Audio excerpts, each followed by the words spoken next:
Hey folks, we've got a podcast that we really think you're going to love. Daphne Caruana Galizia was a household name for her fearless reporting on government corruption and the Panama Papers. Nothing got in the way of her search for the truth until she was suddenly murdered by a car bomb explosion right outside of her own home. Disturbed by police inaction, her son Matthew turns to the international journalism community to find answers. And what they find is a shocking trail of government corruption, covered up crimes, and deception that rises all the way to the top. From Wondery, Who Killed Daphne is a new 6-part podcast series hosted by investigative reporter Stephen Gray about the mysterious assassination of a blogger and investigative journalist that exposed some of the most scandalous secrets of the rich and powerful. As the investigation unfolds, answers become more complex, revealing immense scandals, offshore companies, and corrupt politicians. What was Daphne going to expose? Why was she murdered? Her family is determined to find answers and to get justice for Daphne, no matter who stands in their way. You're about to hear a preview of Who Killed Daphne. Listen to Who Killed Daphne on Amazon Music, Apple Podcasts, Spotify, or you can listen early, ad-free, and in Dolby Atmos by joining Wondery Plus in the Wondery app. On the morning of October 16th, 2017, Matthew woke up and looked at the time. It was late, after 9. It was Monday, so my inbox was flooded. There were a million things to do.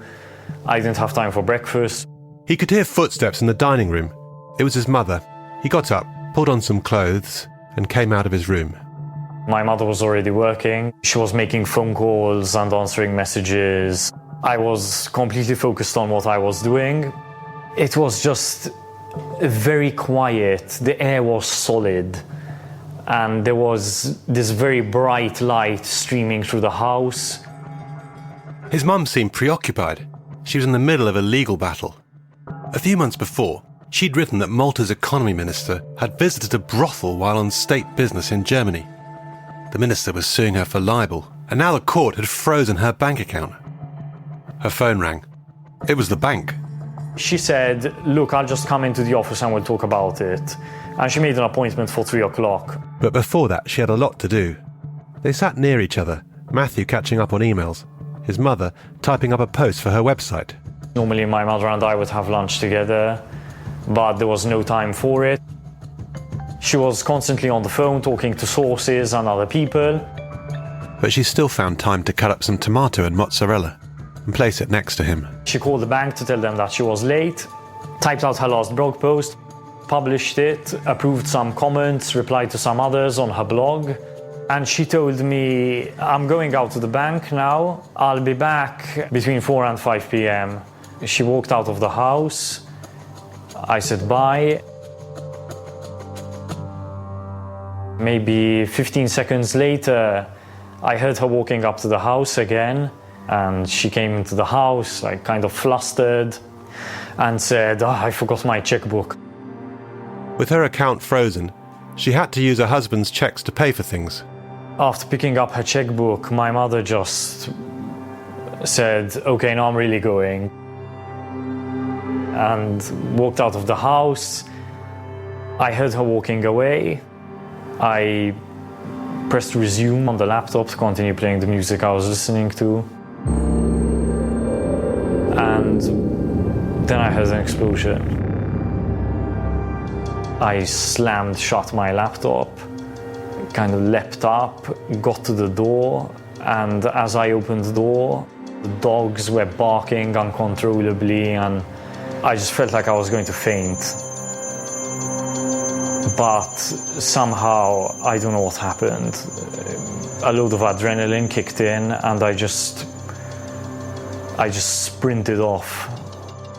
He ran through the garden to the gates. I kept running, and then I saw the plume of smoke. It was, I don't know, 200, 300 meters high. It was like a tower of thick black smoke. I've never seen anything like it. It looks like, I don't know, the fire of hell. He kept going, barefoot down the gravel lane. I could see that the trees were burning at the side of the road.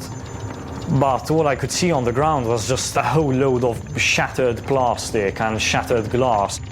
I thought, hold on, what's happened here? Maybe 200 meters right in front of me, there was a huge ball of fire. He ran across the field towards the flames, praying to himself. Please God, be another car. I couldn't see the number plate, I couldn't see the color of the car, I couldn't tell what kind of a car it was.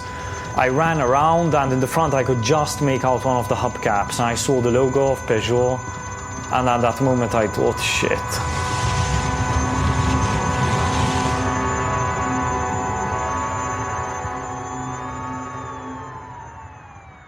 You've just heard a preview of Who Killed Daphne. Listen to the rest of this episode wherever you get your podcasts.